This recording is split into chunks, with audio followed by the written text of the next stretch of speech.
So hi guys, last week మన టాలీవుడ్లో circulate అయిన ఇంట్రెస్టింగ్ మూవీ అప్డేట్స్తో మీ ముందుకు వచ్చేసా.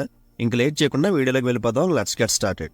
ఫస్ట్ ఆఫ్ ఆల్, యూకేలో బుకింగ్స్ ఓపెన్ చేసిన 24 గంటల్లో ఇప్పటివరకు ఇండియన్ సినిమాలో ఏ మూవీకి కూడా సేల్ అవ్వని టికెట్స్ మన ప్రభాస్ అన్న కల్కి మూవీకి మొత్తం 11,000 టికెట్స్ సేల్ అయ్యాయి. అసలు దీని ప్రీవియస్ బెస్ట్ ఎంతో తెలుసా? తలపతి విజయ్ గారు లియో మూవీ 9,000+. ఆ తర్వాత సలార్ 2700, జైలర్ 2100, జవాన్ 1700. చెక్ చేసుకుంటే దరిదాపుల్లో కూడా ఎవ్వరూ లేరు. ఇది ఒక్కటే కాదు, నార్త్ అమెరికాలో ఆల్రెడీ 1.6 మిలియన్ దాటేసింది ఇది. ఇప్పటివరకు ఇండియన్ సినిమాలో ఇంత ఫాస్ట్గా ప్రీసేల్స్ ఏ మూవీకి సేల్ అవ్వలేదు. ఇంకా సరిగ్గా ప్రమోషన్స్ మొదలు పెట్టకుండానే ఈ రేన్ సునామీ అంటే దీని ఓపెనింగ్ డే కలెక్షన్ అసలు ఎంత వస్తుందో చూడాలని నేను చాలా వెయిట్ చేస్తున్నా. మరి మీరెంత ఎక్స్పెక్ట్ చేస్తున్నారో కమెంట్ చేయండి. అండ్ ఇంకో విషయం, పంజాబీ తోప్ సింగర్ అయిన దల్జిత్ దోసాంజ్ గారితో కల్కి ప్రమోషనల్ సాంగ్ ప్లాన్ చేశారు మూవీ టీం. ఈ సాంగ్ ఈ సండే రిలీజ్ అవబోతుంది. ఇది పంజాబీ లాంగ్వేజ్లోనే ఉంటుంది, తెలుగు డబ్బింగ్ ఎక్స్పెక్ట్ చేయకండి. లాంగ్వేజ్ అర్థం కాకపోయినా జస్ట్ ఆ బీట్ని ఎంజాయ్ చేసేద్దాం. 1-2 సార్లు విన్నాక అది అలవాటు అయిపోతుంది. ఆల్రెడీ దీని ప్రోమో కూడా రిలీజ్ చేశారు. అందులో డార్లింగ్ లుక్స్ అయితే క్రేజీ, అసలు పంజాబీ స్టైల్లో ఇచ్చి పడేశాడు. ఆ కటౌట్కి ఏది వేసినా బ్లెండ్ అయిపోతుందిలేండి. నిజంగా ఇది సూపర్ ప్లానింగ్ ప్రమోషన్ అనొచ్చు. ఇదేలా ఉంటే కల్కి ట్రైలర్ ఓపెనింగ్ ఇంట్రోలో వైజయంతి బ్యానర్ వస్తుంది కదా, ఆ డిస్టోపియన్ విఎఫ్ఎక్స్ ఇమేజ్ని ఎప్పుడో 10 ఏళ్ల క్రితం యూట్యూబ్లో పెట్టిన ఒక హాలీవుడ్ ఇల్లిస్ట్రేట్ ఆర్ట్ నుంచి కాపీ కొట్టారని ఎలిగేషన్ వచ్చింది. ఇది స్వయంగా ఆ డిజైన్ చేసిన వ్యక్తే సంగ్ చోయ్ సోషల్ మీడియాలో షేర్ చేశారు. అండ్ దీని ఒరిజినల్ ఇమేజ్కి వైజయంతి బ్యానర్లో వాడిన ఇమేజ్కి 95% యాక్యురేట్గా ఉంది. సో అతను అలా బాధపడడంలో తప్పేం లేదు. కానీ ఈ న్యూస్ మీద ఇంకా ఎటువంటి రియాక్షన్ ఇవ్వలేదు Vyjayanthi Movies. And VFX company దొబ్బేస్తే మనం ఏం చేయగలం? ఇన్ని కోట్ల బడ్జెట్ పెట్టి ఇన్ని సంవత్సరాలు కష్టపడి ఒక్క ఇమేజ్ని వేరే వాళ్ళ నుంచి కాపీ కొట్టం కదా. ఇది కంప్లీట్ మనలో బ్లైండ్ చేసి విఎఫ్ఎక్స్ కంపెనీ ఆడిన టాక్టిక్ అంతే. ఈవెన్ RRR మూవీ కూడా ఈ ఇష్యూస్ ఫేస్ చేసింది. అండ్ ఇంకా నెక్స్ట్ న్యూస్, అల్లు అర్జున్ గారి పుష్ప 2 మూవీకి 2 యూనిట్స్ ఫాస్ట్ పేస్లో గ్యాప్ లేకుండా పనిచేస్తున్నా సరే ఇంకా పెండింగ్ వర్క్ ఉండిపోవడం వల్ల అనుకున్న డేట్కి రావట్లేదని వాళ్ళు అఫీషియల్గా అనౌన్స్ చేయకపోయినా అర్థమైపోయింది. అండ్ పుష్పరాజ్ రావట్లేదంటే ఆ డేట్ని ఆక్యుపై చేసుకోవడానికి చాలా సినిమాలు వెయిట్ చేస్తున్నాయి. ఆల్రెడీ పూరి జగన్నాథ్ గారి డబుల్ స్మార్ట్ మూవీ ఆగస్ట్ 15న వచ్చేస్తున్నామని అనౌన్స్ చేసింది. కుదిరితే అదే రోజున నానిగారు సరిపోదా శనివారం, చియాన్ విక్రమ్ గారి తంగలను కూడా ఆగస్ట్ 15న రావడానికి ప్లాన్ చేస్తున్నాయి. అయితే పుష్ప 2 ఈ ఇయర్లోనే రిలీజ్ అవ్వాలంటే అక్టోబర్ 10న కానీ నవంబర్లో కానీ రిలీజ్ అవ్వాలి. నవంబర్లో ఏ మూవీ కూడా రిలీజ్ చేయడానికి ఎవరు ఇంట్రెస్ట్ చూపించరు కాబట్టి ఇది సెట్ అవ్వదు. పోనీ డిసెంబర్కి వెళ్దామా అంటే తెలుగు నుంచి తండేల్, హరిహర వీరమల్లు, రాబిన్ హుడ్, ఇంకా వేరే ఇండస్ట్రీ నుంచి మనకు తెలియని మూవీస్ కూడా ఏదో ఒకటి వచ్చేస్తుంది. సో దీన్ని బట్టి పుష్ప 2 డిసెంబర్లో సోలో రిలీజ్ అవ్వాలంటే మాత్రం కష్టమే. బట్ దానికి ఉన్న ఓవర్ హైప్ దానికి ఉంది కాబట్టి ఎప్పుడు వచ్చినా ప్రాబ్లం లేదు. మళ్ళీ 2025కి వెళ్ళకుండా ఉంటే అదే చాలు. అండ్ ఇంకో పక్క పవన్ కళ్యాణ్ గారి ఓజీ మూవీ సెప్టెంబర్ 27th నుంచి తప్పుకొని నెక్స్ట్ ఇయర్ ఫస్ట్ హాఫ్కి వెళ్ళిపోయింది. అండ్ ఆ డేట్ని దేవర అఫీషియల్గా ఆక్యుపై చేసుకుంది. ఇప్పుడు రవితేజ గారి మిస్టర్ బచ్చన్ అక్టోబర్ 10th కానీ సెప్టెంబర్ 27th కానీ రిలీజ్ అయ్యే ఛాన్స్ ఉంది. సో ఇప్పుడు అక్టోబర్ 10th డేట్ ఖాళీగా ఉంది కాబట్టి ఆ డేట్ని రామ్ చరణ్ గారి గేమ్ చేంజర్ మూవీ తీసుకునే ఛాన్స్ కూడా లేకపోలేదు. ఎందుకంటే జూన్ ఎండింగ్ కల్లా game changer movie shoot complete అయిపోతుంది. ఒక్క తీగలాగితే డొంక్ అంతా కదులుతుందంటే ఇదేనేమో. And next news, Manchu Vishnu గారి కెరీర్లో మోస్ట్ ప్రెస్టీజియస్ ప్రాజెక్ట్గా తెలుగు నుంచి వన్ ఆఫ్ ద యాంటిసిపేటెడ్ మూవీస్గా వస్తున్న కన్నప్ప మూవీ టీజర్ రీసెంట్గా లాంచ్ అయ్యింది. అండ్ ఇది చూశాక మీకేమనిపించిందో కమెంట్ చేయండి. నాకైతే జెన్యూన్గా అటెంప్ట్ చేశారనిపించింది కానీ పెద్ద కిక్ ఇవ్వలేదు. కాకపోతే గెస్ట్ రోల్స్ చేసిన మోహన్ లాల్ గారు, కాజల్, అక్షయ్ కుమార్, ముఖ్యంగా ప్రభాస్ గారి గురించి చూశాను. పెద్ద రివీల్ చేయలేదు, పర్లేదు, ఓకే అని చెప్పచ్చు. అండ్ ఈ అవుట్పుట్లో ప్రాబ్లం ఏంటంటే అసలు గ్రాండియర్ సెటప్ కానీ విజువల్ ఎక్స్పీరియన్స్ ఇవ్వలేదు ఇది. ఇంకా కన్నప్ప రోల్లో మంచు విష్ణు గారి గురించి చెప్పాలంటే వర్కౌట్ చేసిన బాడీ అయితే చాలా బాగుంది, కానీ మేకవర్ పరంగా ఎక్స్పెక్టేషన్స్కి రీచ్ అవ్వలేదు. అండ్ ఇది జస్ట్ నా ఒపీనియన్ అంతే.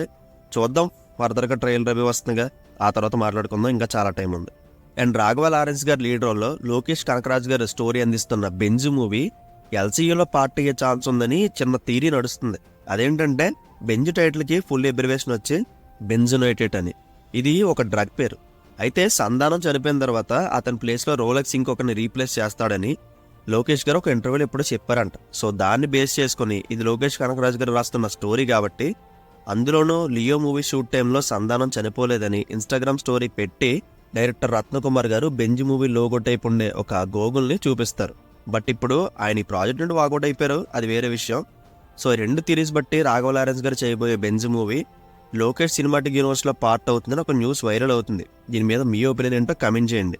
అండ్ ఇంకొన్ని 1 లేయర్ అప్డేట్స్ ఉన్నాయి, వాటిని కూడా ఫాస్ట్గా చూసేద్దాం. జూన్ 10th నందమూరి బాలకృష్ణ గారి బర్త్డే సందర్భంగా బోయపాటి గారితో ఆయన చేయబోయే 4th ఫిలింని అఫీషియల్గా అనౌన్స్ చేశారు. దాంతోపాటు బాబీ గారితో ప్రెజెంట్ చేయబోతున్న అన్టైటిల్డ్ మూవీ గ్లిమ్స్ కూడా రిలీజ్ అయింది. జస్ట్ చిన్న ఎలివేషన్ డైలాగ్తో బాలయ్య బాబు మాంటేజ్ వస్తూ ఈ గ్లిమ్స్ని కట్ చేశారు. ఈ సినిమాటోగ్రఫీ మాత్రం అదిరిపోయింది అంతే. బట్ ఇంకా టైటిల్ అనౌన్స్ చేయకపోవడం ఏంటో అర్థం కాలేదు. అండ్ June 20th నుంచి బాలయ్య బాబు గారు ఈ మూవీ షూటింగ్లో జాయిన్ అవుతారు. అండ్ తెలంగాణలో 1 AM షోస్ సలార్తో స్టార్ట్ అయినట్టు కల్కితో 1 AM బెనిఫిట్ షోస్ ఆంధ్రప్రదేశ్లో స్టార్ట్ అయ్యే ఛాన్స్ ఉంది. టీడీపీ గవర్నమెంట్ ఖచ్చితంగా కల్కి 1 AM షోస్ అగ్రీ చేస్తారని నా నమ్మకం. అండ్ రామ్ పోతినాథ్ గారు డబుల్ ఇస్మట్ తర్వాత Miss Shetty Mister Polishetty movie director మహేష్తో ఒక మూవీ చేయబోతున్నారు అండర్ మైత్రి ప్రొడక్షన్స్లో. అంతేకాదు హరీష్ శంకర్ గారితో రామ్ పోతినాథ్ గారి మూవీ కూడా ప్రాసెస్లో ఉంది. అండ్ రవితేజ గారి 75th ఫిలిం పూజా ముహూర్తం రీసెంట్గా చేశారు. June 3rd week or ending నుంచి ఈ మూవీ షూట్ హైదరాబాద్లో 15 days జరిగేలా ప్లాన్ చేసుకున్నారు. అండ్ ఈ మూవీని సామజవర్గన మూవీ రైటర్ భాను గారు డైరెక్ట్ చేయబోతున్నారు. అండ్ చాలా ఇయర్స్ తర్వాత మళ్ళీ డైరెక్టర్గా కంబ్యాక్ ఇవ్వబోతున్నారు వైవిఎస్ చౌదరి గారు. నందమూరి జానకిరామ్ గారి సన్తో ఈ మూవీ చేయబోతున్నారు. అండ్ ప్రెజెంట్ విక్టరీ వెంకటేష్ గారు ముంబైలో రానానాయుడు షూటింగ్లో ఉన్నారు. జూలై వరకు సిరీస్ షూట్ ఉంటుంది. ఆయన వచ్చాక అనిల్ రావుపూడి గారితో చేయబోయే ప్రాజెక్ట్ సెట్స్ మీదకి వెళ్తుంది. మోస్ట్లీ ఆగస్ట్ నుంచి షూటింగ్ స్టార్ట్ అవ్వచ్చు. అండ్ అల్లు అర్జున్ గారిని సాయిధరం తేజ్ గారు ఇన్స్టాగ్రామ్ అండ్ ట్విట్టర్లో అన్ఫాలో కొట్టేశారు. అది ఎందుకో మీ అందరికీ తెలిసే ఉంటుంది. 100% అదే రీజన్. అండ్ అల్లు శిరీష్ గారి birthday movie Telugu censor work ఇంకా ఫైనలైజ్ అవ్వలేదు. దానివల్ల డిలే అవుతుంది. యాక్చువల్గా దీన్ని June 14th ప్లాన్ చేసుకున్న రిలీజ్ చేయడానికి, కానీ కుదరలేదు. అందుకే ఆగస్ట్లో రిలీజ్ చేయొచ్చు. అండ్ ధనుష్ గారి కుబేరా మూవీ షెడ్యూల్ రీసెంట్గా అన్నపూర్ణ స్టూడియోస్లో స్టార్ట్ అయింది. ప్రెజెంట్ కొంతమంది ఆర్టిస్టులతో షూట్ స్టార్ట్ చేశారు. 2 daysలో నాగార్జున గారు, 10 daysలో ధనుష్ గారు జాయిన్ అవుతారు ఇందులో. And Kannada rock star Yash చేస్తున్న pan Indian project Toxic movie shooting present లండన్లో జరుగుతుంది. అండ్ నయనతార యష్ మీద మేజర్ సీన్స్ అయితే షూట్ చేస్తున్నారు. గీతు మోహన్ దాస్ గారు ఈ మూవీని డైరెక్ట్ చేస్తున్నారు. అండ్ ధనుష్ గారి క్యాప్టెన్ మిల్లర్ మూవీ లండన్లో జరుగుతున్న ప్రెస్టీజియస్ నేషనల్ ఫిల్మ్ అవార్డ్స్లో బెస్ట్ ఫారెన్ లాంగ్వేజ్ ఫిల్మ్గా నామినేట్ అయింది. అండ్ గుంటూరు కారంలో కుర్చీ మడతపెట్టి వీడియో సాంగ్ యూట్యూబ్లో 300 million వ్యూస్ మార్క్ని అచీవ్ చేసింది. తెలుగు ఫిల్మ్ ఇండస్ట్రీలో ఎంత ఫాస్ట్గా 300 మార్క్ను అందుకున్న ఒకే ఒక్క సాంగ్ ఇది. ఇంకో పక్క దేవిశ్రీ ప్రసాద్ గారు కంపోజ్ చేసిన పుష్ప 2 సెకండ్ సింగిల్ చూసేకి సాంగ్ 100 million వ్యూస్ని క్రాస్ చేసి 1.67 million లైక్స్తో ట్రెండింగ్లో ఉంది. అండ్ ఇంకా సల్మాన్ ఖాన్ గారితో మురుగుదాస్ గారు చేయబోతున్న సికింద్ర మూవీ షూటింగ్ June 18th నుంచి ముంబైలో జరగబోతుంది. ఇందులో ఒక massive air action sequence shoot చేయబోతున్నారు. ఈ కథ పవర్ఫుల్ మెసేజ్ ఇస్తూనే హైట్స్ ఆఫ్ ఎమోషన్ యాక్షన్తో ఉంటుందంట. అండ్ ఇంకా ఫైనల్గా మన తెలుగు ఫిల్మ్ షూటింగ్ ఎక్కడెక్కడ జరుగుతున్నాయో చూసేస్తే చిరంజీవి గారి Vishwambhara movie shooting present Annapurna స్టూడియోస్లో జరుగుతుంది. కునల్ కపూర్ అండ్ చిరంజీవి గారి మీద ఒక యాక్షన్ ఎపిసోడ్ అయితే ప్లాన్ చేశారు. అండ్ పుష్ప 2లో విలేజ్ సీక్వెన్స్ రామోజీ ఫిల్మ్ సిటీలో జరుగుతుంది. అండ్ డబుల్ స్మార్ట్లో ఒక సాంగ్ షూట్ని అల్యూమినియం ఫ్యాక్టరీలో చేస్తున్నారు. అండ్ రవితేజ గారు Mister Bachchan movie shooting present Annapurna స్టూడియోస్లో జరుగుతుంది. అండ్ శర్వానంద్ గారి 37th ఫిల్మ్ షూటింగ్ కోకట్పల్లి టెంపుల్లో జరుగుతుంది. అండ్ గోపిచంద్ గారి విశ్వం మూవీ షూటింగ్ HMT నగర్లో జరుగుతుంది. And Dulquer Salman's Lucky Bhaskar movie shooting ముంబైలో ప్లాన్ చేసుకున్నారు. అండ్ నాని గారి సరిపోతే శనివారం మూవీ క్లైమాక్స్ ఎపిసోడ్ని అల్యూమినియం ఫ్యాక్టరీలో షూట్ చేస్తున్నారు. అండ్ రీసెంట్గా ఎన్టీఆర్ గారి దేవరా టీం గోవాలో ఒక యాక్షన్ సీక్వెన్స్ ఫినిష్ చేసుకుని వచ్చారు. నెక్స్ట్ సాంగ్ షూట్ కోసం థాయిలాండ్ వెళ్ళబోతున్నారంట. అండ్ అడవిశేష్ గారి dacoit movie shooting brisk పేస్లో action block shoot చేస్తున్నారు.